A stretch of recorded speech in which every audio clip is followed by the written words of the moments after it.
Hello, everybody, and welcome to your UFC 271 post show. I am John Pollock, joined as always at this late hour by Phil Chertok as we are coming out of UFC 271 from Houston, Texas at the Toyota Center. Hello, Phil. Hi, John. I'm just making sure that there's no feline distractions right now. Yes. She's looking at me with very, very suspicious eyes, but we've got the area controlled here.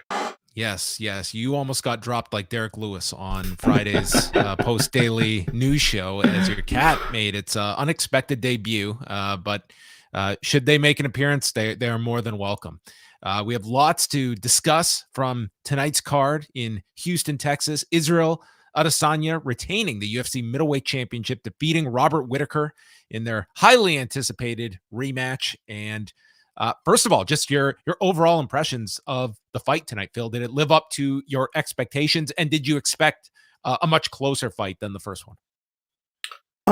I definitely, I don't know if I expected a closer fight. I did expect a different game plan, as we discussed on Friday, and Robert Whittaker clearly showed that. We also talked about the idea of incorporating more wrestling into the fight, and he showed that as well. But the fight, in terms of living up to the hype, it wasn't the most thrilling of contests. Even when Whittaker was having success, it just never seemed like Israel Adesanya was ever in danger in this. So it was a bit underwhelming in that regard, but it was still an interesting technical affair. Yeah, I think that's a pretty solid assessment of Israel Adesanya's game in this. I don't think you ever felt that he was in any meaningful trouble throughout these 25 minutes. I scored it 49-46 for Adesanya. I saw a lot of 48-47s for Adesanya. So I think that seems to be the lion's share of the scorecards of how much did Adesanya win. Did you see any argument that Whittaker could have won 3 rounds, or do you think that's really stretching things? I mean, the commentators kept making the point that they were very competitive rounds, and they were close.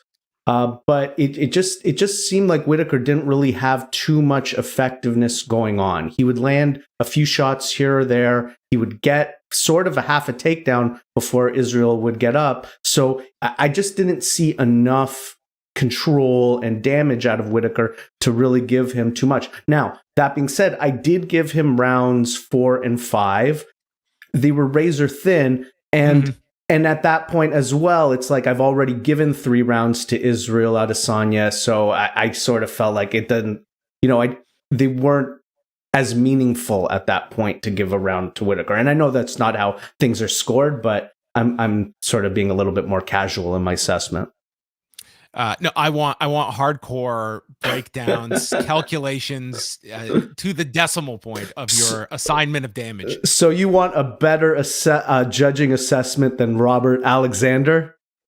We are going to spend plenty of time on Robert Alexander, who was just excoriated on this card, and justifiably so. But just going over some of the highlights of this fight.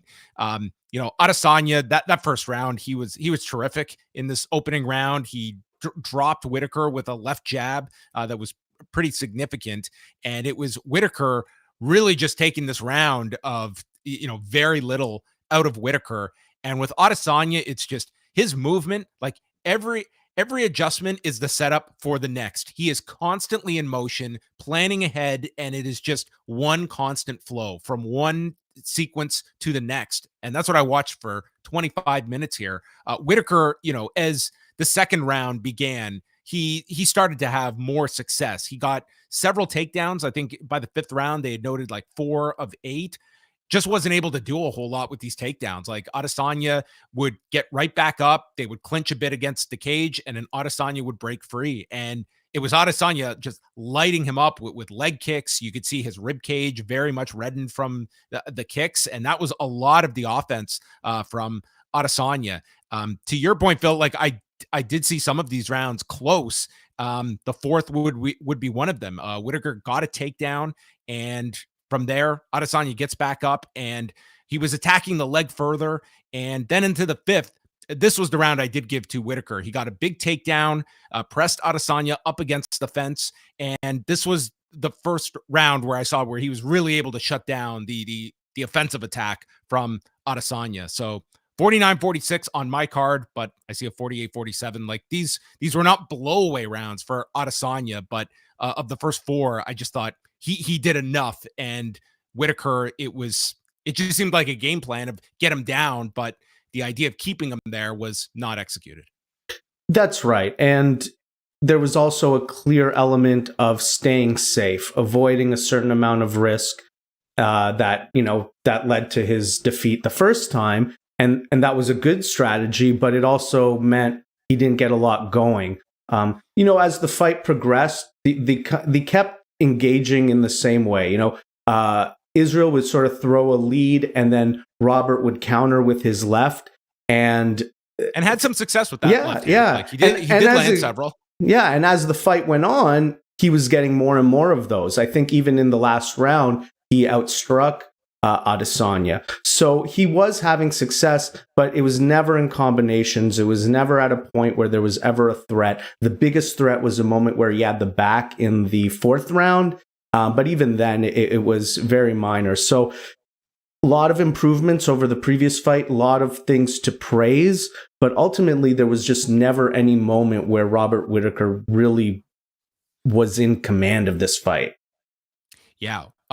One note that we should have mentioned right off the top in an update for those that listened to us on Friday was the late change we heard on Friday that Joe Rogan was off the card due to a scheduling conflict because he had a... Now's the time. Now's the time. Now. That was the cue.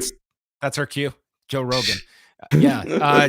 Joe Rogan apparently had a prior engagement. He was scheduled to watch the pay-per-view from home and text John Anik during the middle of this fight to alert John Anik that Adesanya might have a right hand injury from Joe Rogan's assessment here. But there were numerous chants for Rogan from this crowd in Houston, Texas. And then we got the very odd text relay from John Anik during this fight. Yeah, I mean, it's not completely unusual for Joe Rogan to miss a domestic pay-per-view with a scheduling conflict. I mean, he has comedy concerts sometimes, but usually those are booked a few weeks or maybe months in advance. I guess, there was high demand. He does live in Texas and he was at home watching this pay-per-view. You think this call came from... I think this call came from ESPN or Disney, right? Like this wasn't a UFC call. Yeah, we were talking about it on Friday, and the idea of like, would this have been a Rogan call? And it's like the Disney ESPN side of this equation makes the most sense. That I would think of all the parties, UFC would be the last one I think is making that call, and he was scheduled. He was scheduled for the show, so they obviously had no issue. Rogan pulling himself, the fact that he was attached to this would suggest that he was more than willing to do it. But ESPN Disney, I think, does make the most sense. And maybe we will get Joe Rogan like himself addressing this and what the call was or not. Like if it was a Disney ESPN call, maybe everyone's just going to keep quiet and just put their attention to the next card. But if they were going to keep quiet, you'd think they wouldn't even bring him up on the broadcast, Well, I was very surprised that John Anik mentioned this. Like this just called great attention. Like this really just put a hole in their public statement about a scheduling conflict. I mean, it's just such a glaring issue that, he's at home watching the pay-per-view. Maybe that's the intention, right? Maybe it's a complicated thing, right? There's a lot of, this isn't some simple, trivial MMA story, right? So it's not. It's a massive national story. It's like UFC does control, like they run their broadcast, but you are also in business. Like your broadcast partner is ESPN and Disney. And as we saw during the pandemic, like when they wanted to run on the reservation, like, that was Disney like saying, listen, this is not happening. And Disney hasn't had a great year, right? That great couple years. I mean, how long ago were we on here talking about Gina Carano? Right. And then just last week, they had to deal with Whoopi Goldberg. They want to avoid controversy. I'm sure if things settle down, they'll be happy to have Rogan back. But this week, when it's just so much smoke and fire, just put it on the back burner. And I thought the commentary was great actually tonight. I honestly listen, you listen to 6 hours, you're going to have your gripes at different points of the broadcast. I thought Michael Bisping did a pretty admirable job. And especially considering the fact that I would imagine 48 hours ago, he was not aware he would have been doing this show. Mm-hmm. Yeah. I mean, I think he's the best person on the UFC roster personally. And I think him and Cormier have a good rapport. Even when they're disagreeing, there's a lot of insight in there and back and forth that I really enjoy. They had a good chemistry, I thought, on the show. So Israel Adesanya retains the championship, and after is asked about where and when he wants to fight next, and he had a pretty solid timeline of coming back in June to defend this title. And it would seem that after tonight, Jared Cannonier is the clear front runner. And I could see the only interruption being if he sustained any kind of injury or can't come back in that time frame that Adesanya is willing to. I guess that would benefit a Sean Strickland, because that seems to be your next in line.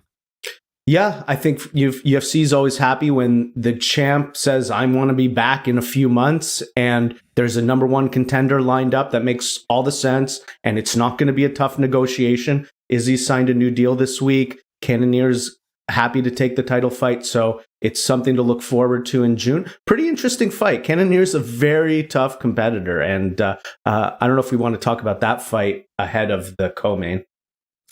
Sure, we can just bounce over there because it dovetails nicely from the main event. It was a Jared Cannonier and Derek Brunson. Brunson coming in with a 5-fight win streak. Blonde Brunson here, and not for long.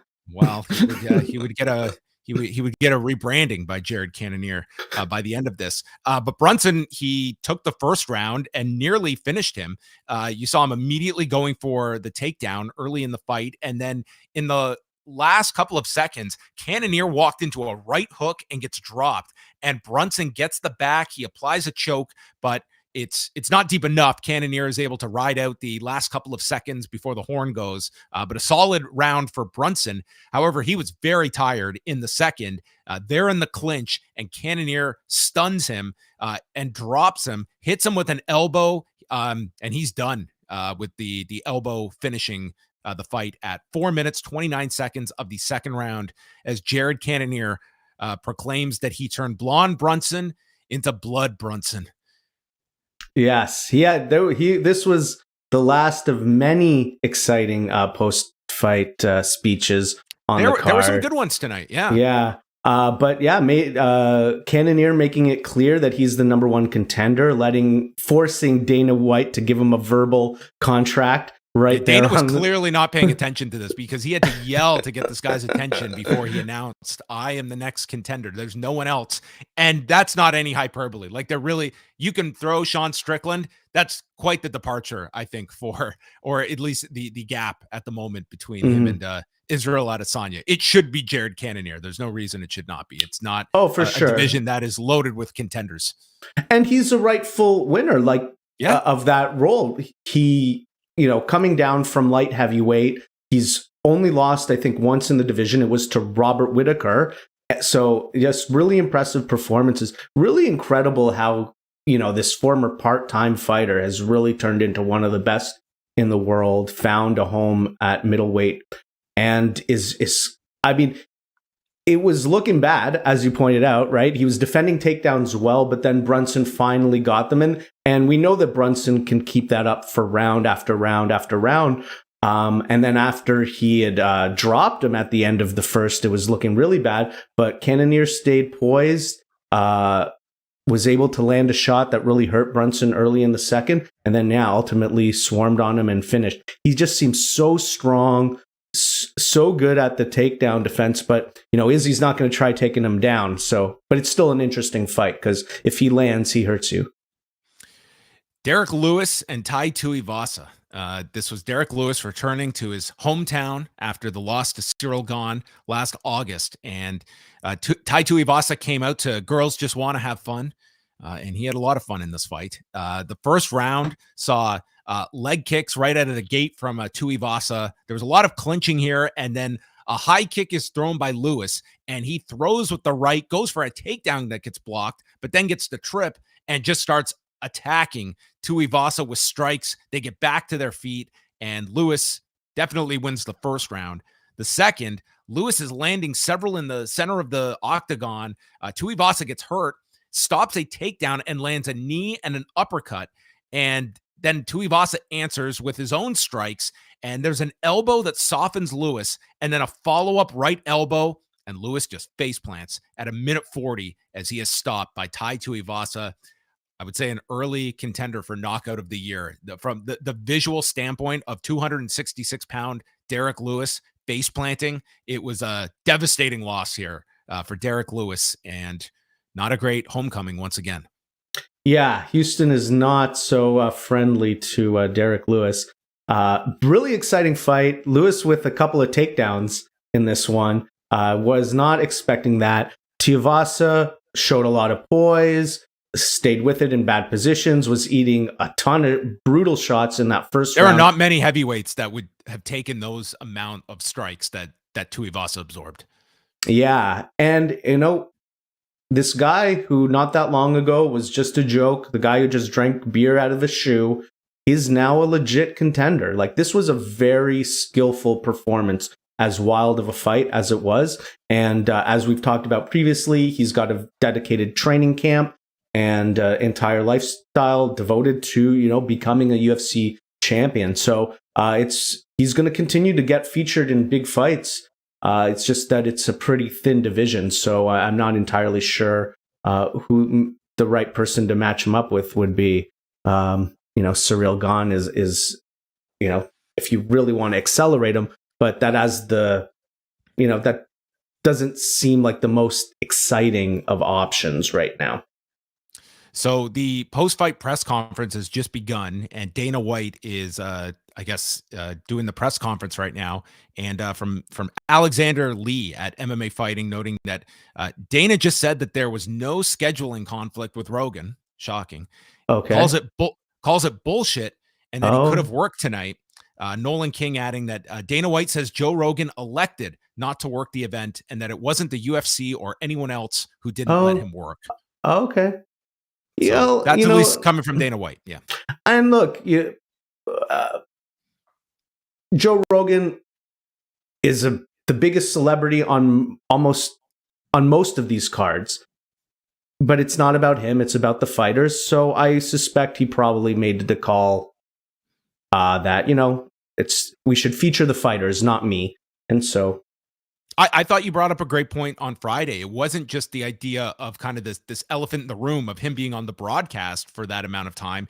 It was probably a lot of fighters would have been bringing it up in their post-fight interviews, like messages of support. And I could certainly see Rogan realizing, like, I am going to be the center of attention on this show among the fighters, and it was going to overshadow the event, I think, if he was on this. Also adding from the press conference, performance of the night to Tai Tuivasa and Jared Cannonier, whose fights we just went over, and fight of the night was on the early prelims with Douglas Silva D'Andrade and Sergey Morozov, which we will get to. It was a hell of a fight between those two.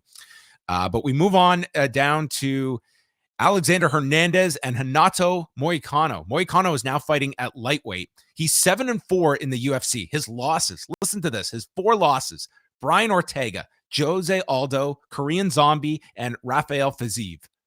You're going to have 4 losses. That's a pretty strong. And then there's some wins in there against some monsters too, right? He had a pretty good run at Calvin Kattar, Cub Swanson. Like, those are no jokes. Calvin Kattar looks like a great win today. Yes. So very close first round between the two. I thought that Hernandez kind of like edged it out here, but very, very close round. Moicano then in the second ducked a shot and struck him with a left hook, followed with a right hand, and sends him down with a knee and just hit him with more strikes before applying the rear naked choke and submitting Alexander Hernandez at a minute 23 of the second round. So he is now 3-1 since moving up to lightweight, and just cut this promo after the fight about how Brazil treats its athletes, how he loves being in America. I love big stakes and big checks. He was pissed at how people are not aware of this coach of his that's been a black belt for 30 years. I mean, he just was getting every grievance out in this interview afterward.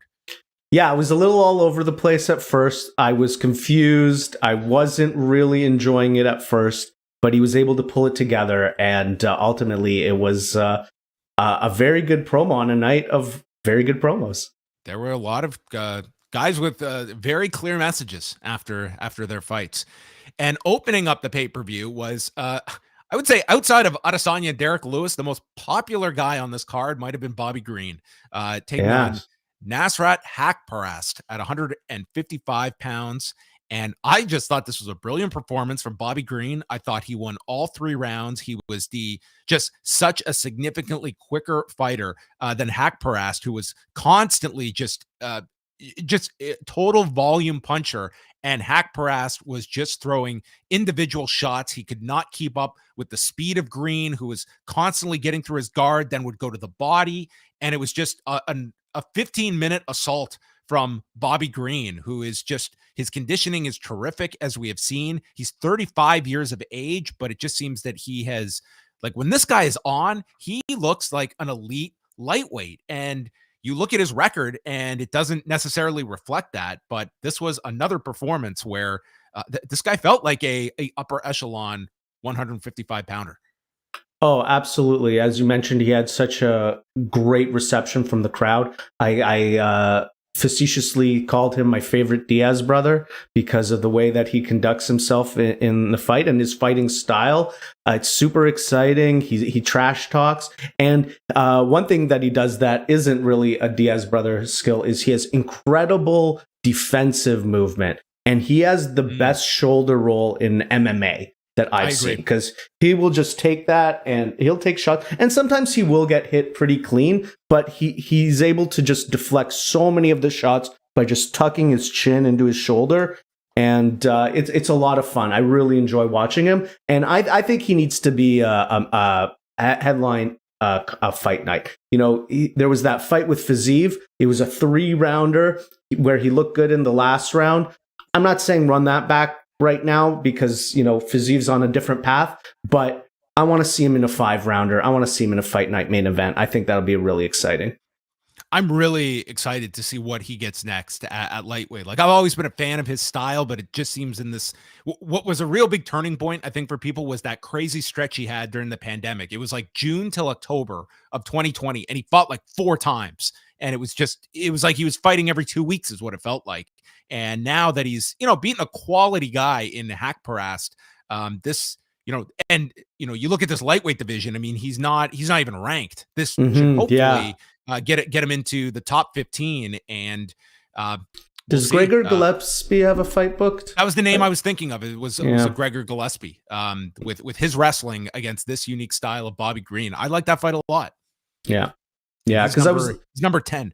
Yeah, because there's some other great names in the division, but I want to see Bobby featured against somebody who's like a little bit popular and could propel him into bigger fights. You know, you go down and you've got like 3 killers in a row. Sarukian, Brad Riddell, those are solid tests. Yeah, I mean, you're not getting any easy ones at the top 15 here. Yeah, that's right. But great performance. And then another great post-fight speech. He managed to flip the bird to the crowd as a babyface. They all cheered, and he just did the walk off.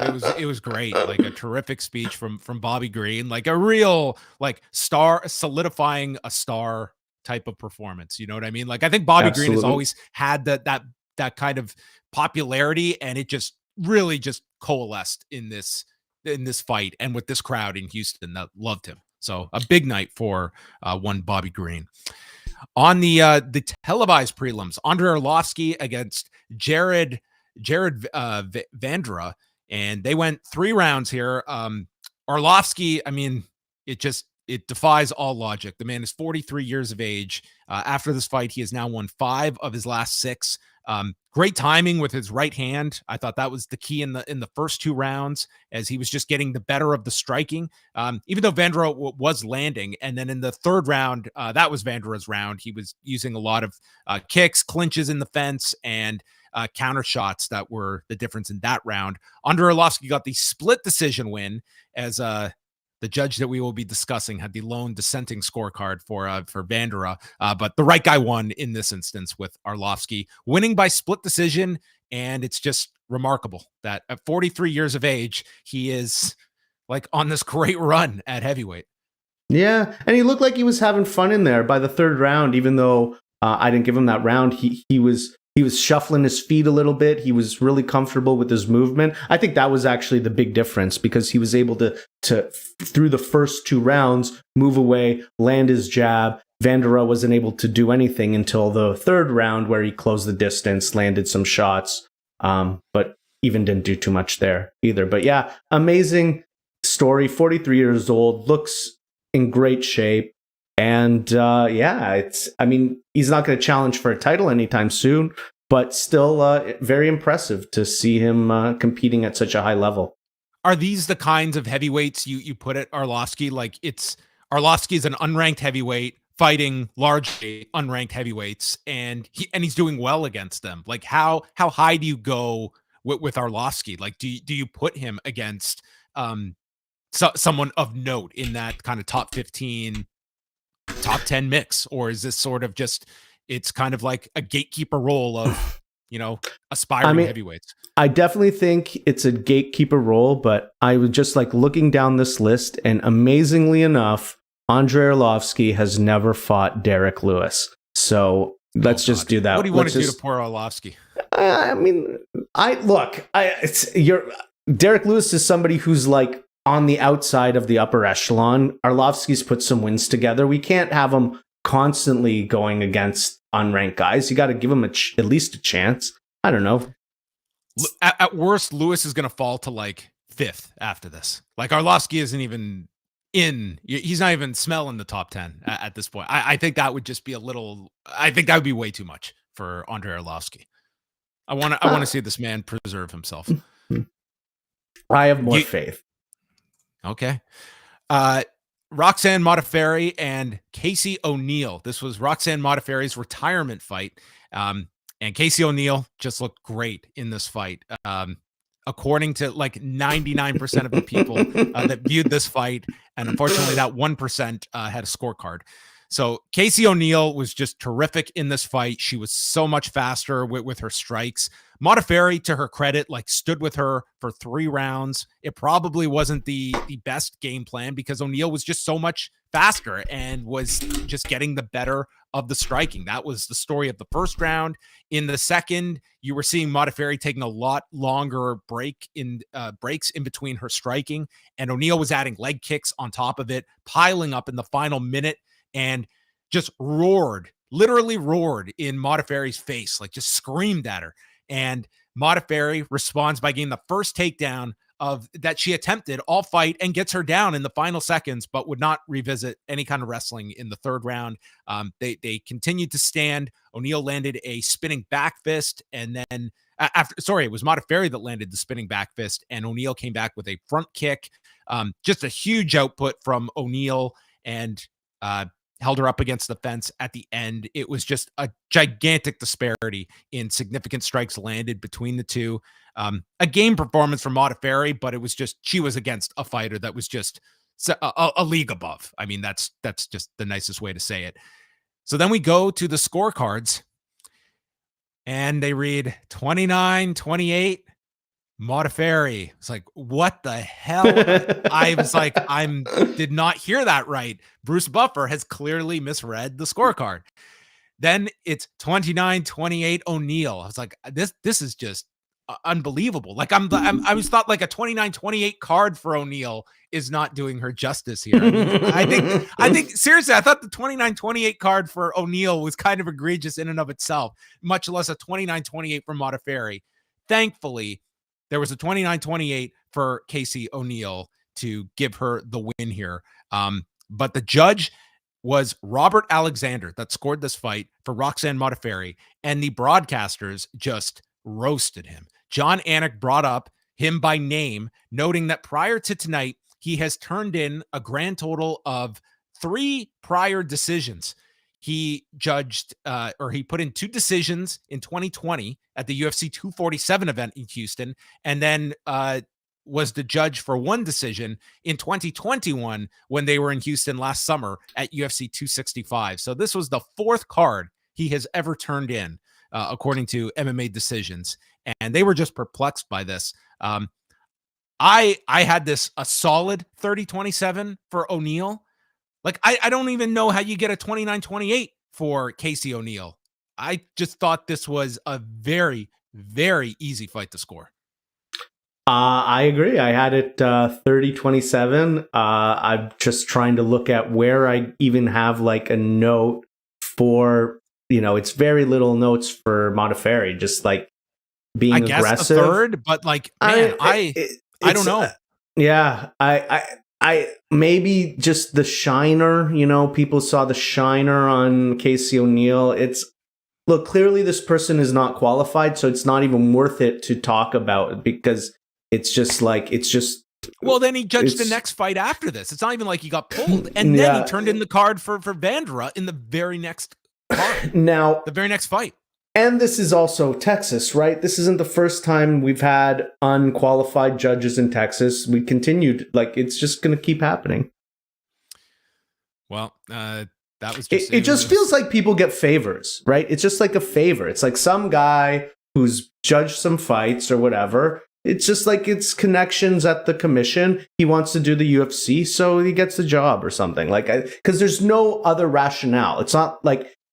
If you're a proper commission, okay, you want to bring up some people who are, you've got your big dogs who do every event, but you need to pull in people a little bit to get that experience, not somebody with no experience whatsoever. It's Texas. Well, do regional shows. It's like the idea that someone is being thrown into these major fights. It's just ridiculous when you're looking at the level that this sport is at. You start on the prelims, then they come to the next part of the card, then they get a main card slot, and then one day they get a main event slot. That's how it should be for the refs as well, and it generally is.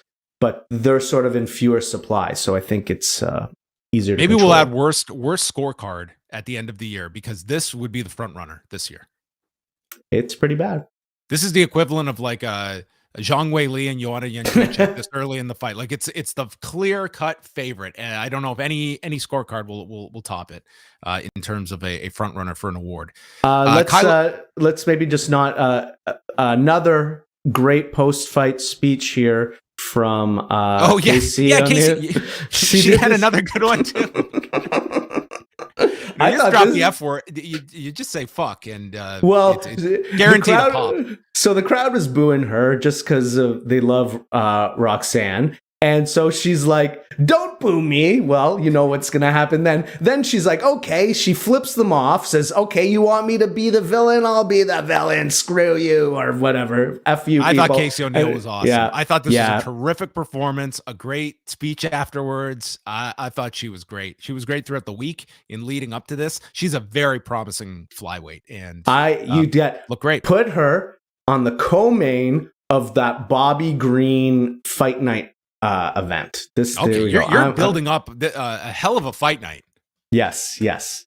So live from the Apex. Yes, enter to the Apex. Kyler Phillips and Marcelo Rojo. They went into the third round here. Phillips won the first two rounds, and then in the third, he scrambled to get the side control, moved to mount, and then went for a mounted triangle and ended up with a triangle armbar that Rojo could not escape and tapped out at 1:48 of round number 3. So Kyler Phillips gets his fourth win in the UFC. Very exciting prospect. His last fight, which was a loss, was a really good fight. Just super exciting style, extremely well-rounded. Was really hard on himself after the fight, even though it was a clear win. I guess he was unhappy with the third round, maybe, or just unhappy with the fact that he didn't get the finish. But a very exciting fighter, somebody to keep an eye on for sure. Uh-oh. Did I lose John? Uh-oh. What are we to do? John's going to try to reconnect, I'm sure, as we move through the card. That was a pretty good fight, Kyler Phillips and Marcelo Rojo. That was followed up by Carlos Ulberg dominating Fabio Charant. And that was the entire preliminary card. The early prelims also saw Leomana Martinez and Ronnie Lawrence. Lawrence got the W in that one. We saw AJ Dobson versus Jacob Malkoun. Oh, he's back. He's back. John's back. I was doing my best John Pollock impression, which is a very bad John Pollock impression. So, well, I'll save everyone from that. My apologies. We'll just get through the last couple of fights here. Carlos Ulberg defeated Fabio Charant by unanimous decision. He won all 3 rounds. This is a very good-looking man. They were mentioning many times on the broadcast. Charant in the opening round, it was this is where we first heard the Rogan chants.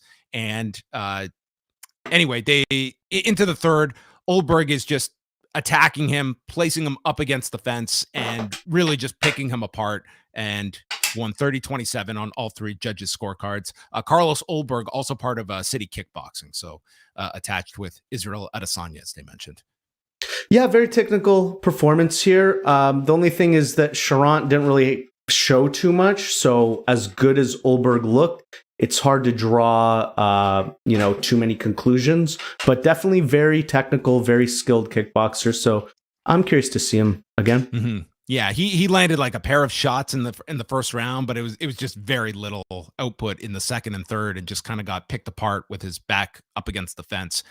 And then the early prelims, I'll just read the results here, and then we can talk about some of the highlights. There was certainly one fight that was terrific. Ronnie Lawrence defeated Mana Martinez by unanimous decision, 2 scores of 29-27 and one having it 29-28. Jacob Malkoun took on AJ Dobson. Dobson trains with Mark Coleman, who was in his corner, and Malkoun won by unanimous decision, straight scores of 29-28. Malkoun lost the first round pretty convincingly, but then came back in a big way in rounds 2 and 3 and just dominated him with like 6 takedowns and like 124 ground strikes. So Malkoun really turned it around. Douglas Silva D'Andrade and Sergey Morozov took place at 135 pounds. Silva D'Andrade got cut so badly in the first round. This fight was in danger of being stopped.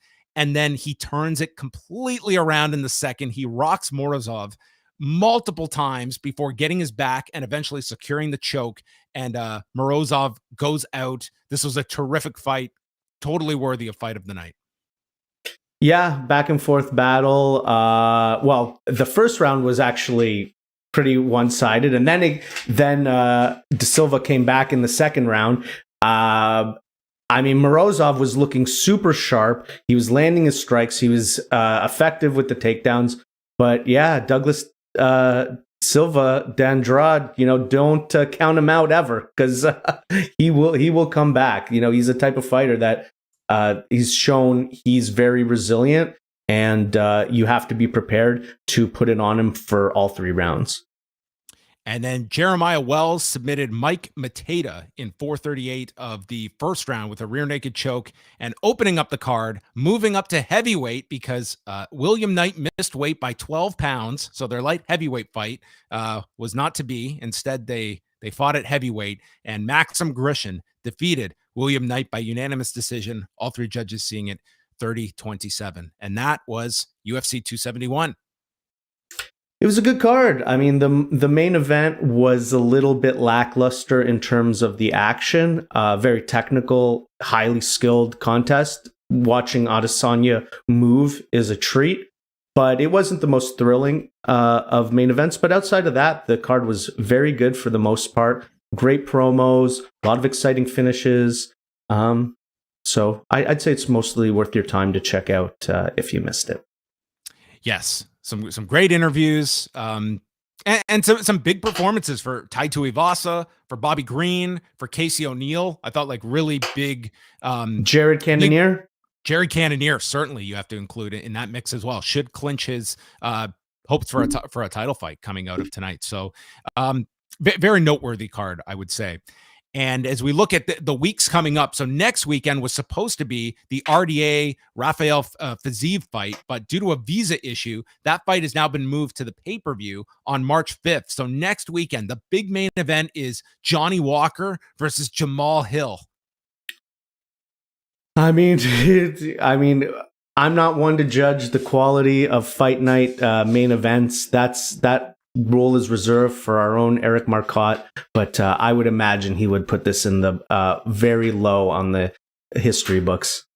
It's too bad because they had quite a stretch here of like big main events coming up, because the following weekend is Benil Dariush against Islam Makhachev, and that is a huge fight at lightweight to catapult one of those two into a major position at 155 pounds.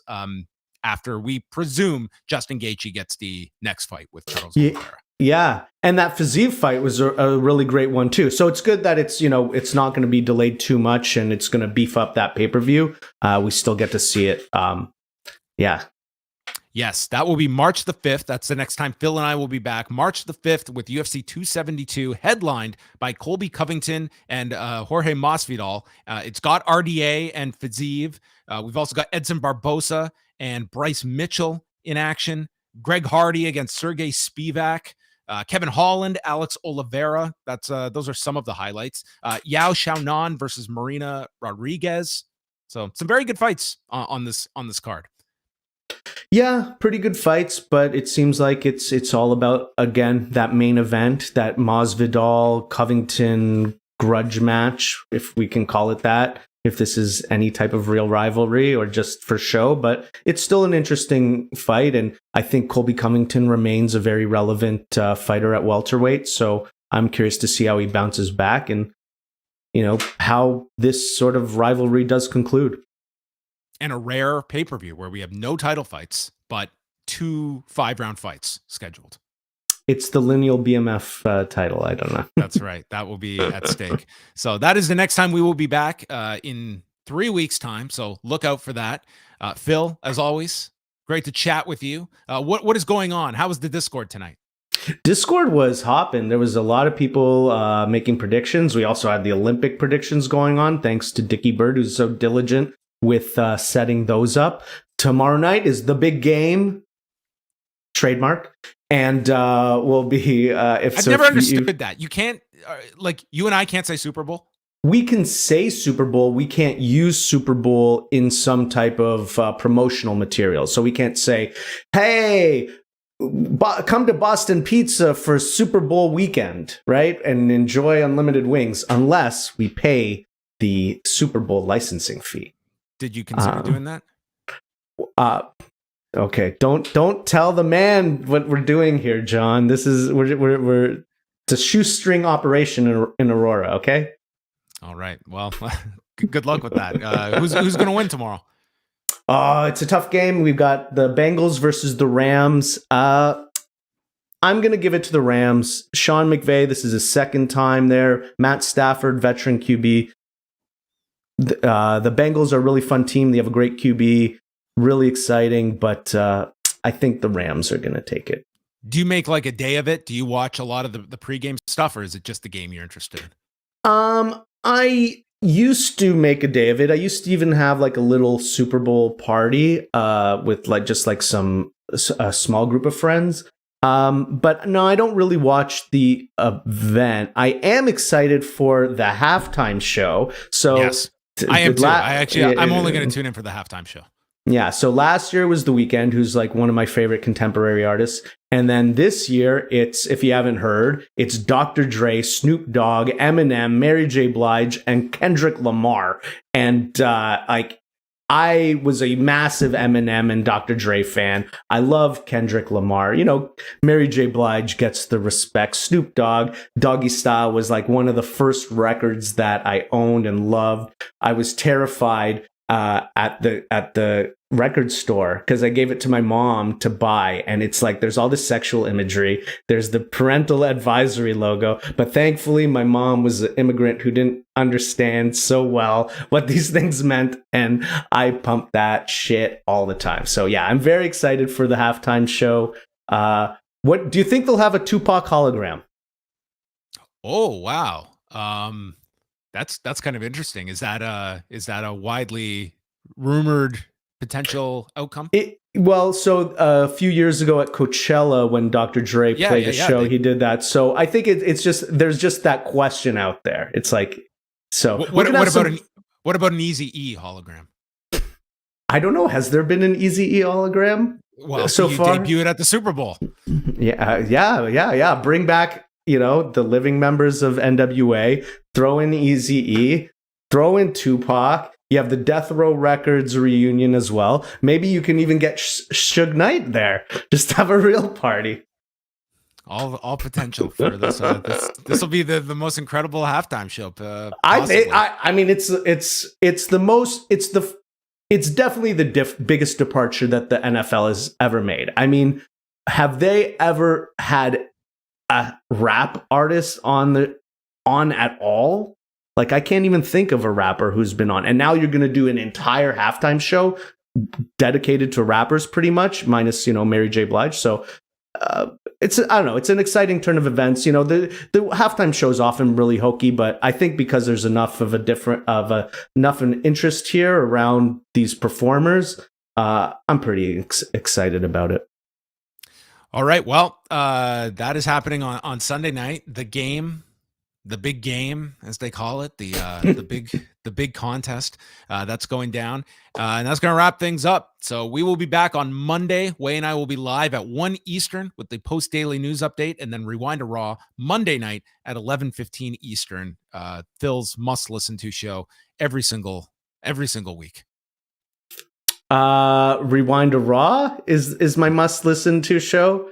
Yes, I mean, if I mean, if I, sometimes if I'm, really feeling like I wanted to hear the misery in your voice, then yeah, that's what I try to. Phil's never listened, but there's always. I've listened to Rewind to Raw more times than I've watched Raw in the last 20 years. That's for damn sure. Okay. Okay. So he sampled it once. So that's what he is saying. He's being very kind. Oh please. I listen to your show. Of course, I listen to your show, John. Not all the time. I appreciate it. I hope your podcast is coming back sometime soon. You just you peaked with me, and I think you're just scared. I did. How can I possibly top that great interview I did? With John peak with you. If anybody wants to know why the podcast is back, all you need to do is go on Ariel Helwani's show and then listen to him talk to anybody else who does podcasts. So this week he was talking to Chris Weidman, who's launched his own podcast since his injury. And Ariel asked him, "How do you like booking guests?" So, John, how do you like booking guests? I hate it. Yeah. There you go. That's the story. But it'll come back one day. Just waiting for the right time.